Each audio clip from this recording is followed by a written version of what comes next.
Hi there. I want to say something about getting old and astrology and what that might have to say about it. Ha, I'm 60, 66. It's wonderful. I think life can get more abundant as we get older if we have something to live for. And there's no judgment either way. We might have done what we were here to do, and we take that seaward journey and we go and we pass.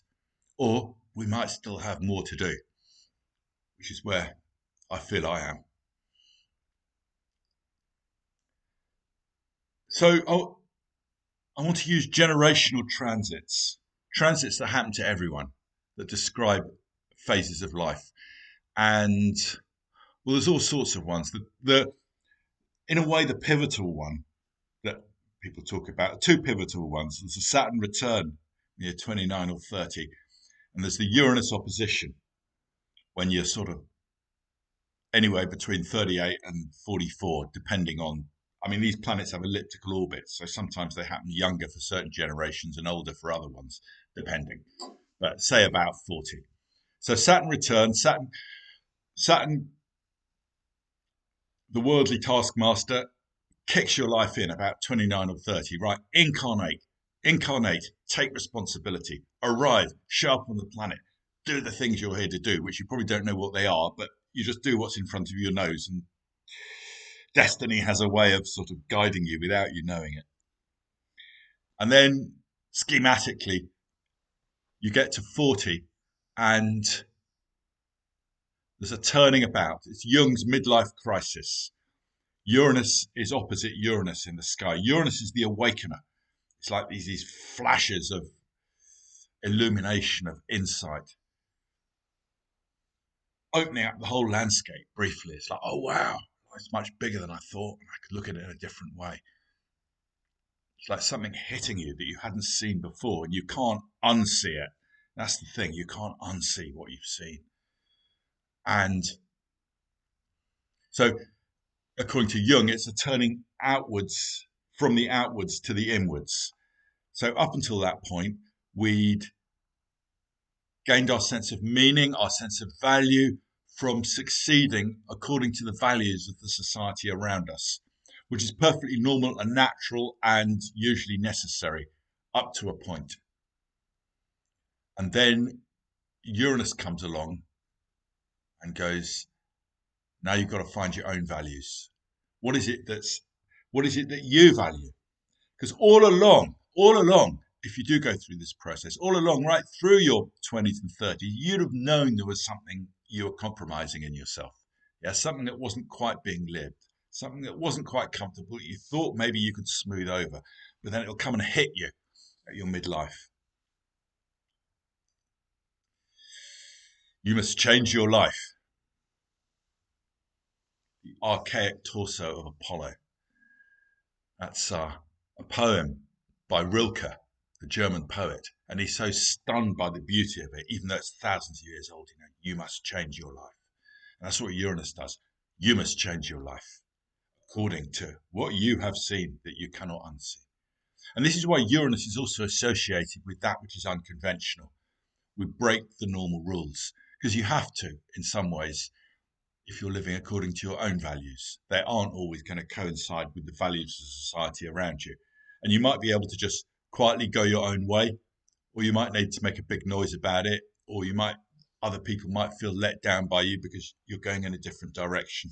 Whatever. There's something in you that you now have to be true to. That constitutes the meaning of your life. And if we haven't got that meaning,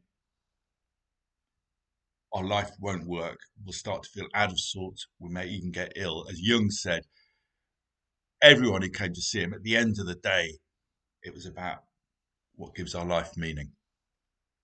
So then there's a whole series of transits in our 40s. Yeah.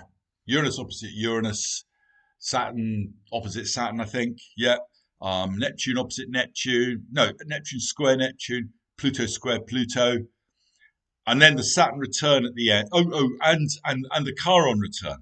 The Chiron return when we're 50 sort of caps it all off. So we're living with this brew, and then we get to our second Saturn return when we're about 59. Now it's interesting. We have a Saturn. No. I'll come back to that one.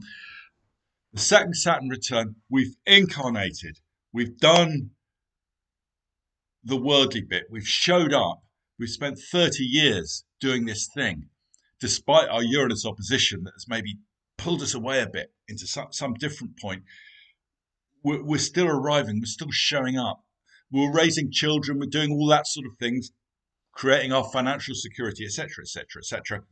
Get to 59, schematically, you don't have to pretend to be an adult anymore. That's how I put it. Yeah, you've shown up, you've incarnated, you can start to let go. There's nothing to achieve outwardly anymore.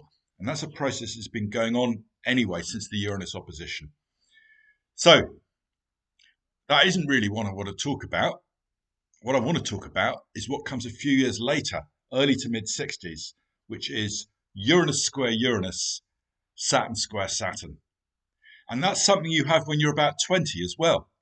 So if you're getting into your 60s, think back to when you were 20 and what was going on then, right? So Uranus square Uranus, when you're like 19, 20, it's like suddenly there's all these possibilities in life. You don't want to just be like your folks. Of course you don't. Yeah. In fact, at that age, you need to be a bit unempathetic. It's not till your early 20s that the empathy thing switches on in our brains, and you need to be like that so you can separate yourself from the older generation and find what it is for you. And that's Uranus separating you off, opening up these possibilities so that you're not just repeating what came before. So there's something of yours there, although there's more to come, as we've seen a lot later. But there's also a Saturn square Saturn at that age. There's something telling you to start landing, start earning a living. Yeah. Get your own home, be responsible, that sort of thing. You've got these two contradictory things of Uranus square Uranus and Saturn square Saturn.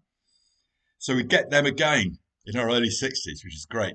So the Uranus square Uranus in your early 60s, yeah, I think that's about like hell's grannies. Yeah. As you get older, you're allowed to break the rules. People allow you to break the rules as you get older. You don't have to conform. Maybe it's because they don't take you so seriously. I don't know. That's their problem. Yeah. Because if you speak truthfully, you don't have to speak noisily. If you just speak truthfully from yourself, people will listen. This is Pluto's helmet of invisibility. People don't notice as you get older, particularly if you're a woman. The bloke's head stop turning. That's a gift. That's a gift. You need to find a different type of power, which is the power of speaking truthfully, speaking honestly, and be damned. Yeah, and people will listen. I can guarantee that. They'll listen to you. You will be noticed, but it's in a different way. So, yeah, Uranus square Uranus. We can do things that we haven't done before. We can be things we haven't been before. Saturn square Saturn tells us, well, you actually need to do it. Yeah, you actually need to do those different things. So, like at the moment, I'm painting the front of my house, which I bought last year, in multicolours.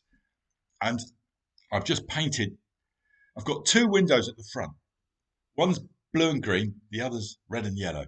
And I've just painted two window boxes, one in red and yellow, one in blue and green. And I've filled them full of flowers, tulips that harmonise with that. So it's like I'm calling life in. You can call life in. It's like you're faced with the great ocean of life as you get older. Yeah. Up until then, it's been a river going down to the sea. And it's this great ocean, this huge abundance of life. Life becomes more abundant as you get older and you call it in.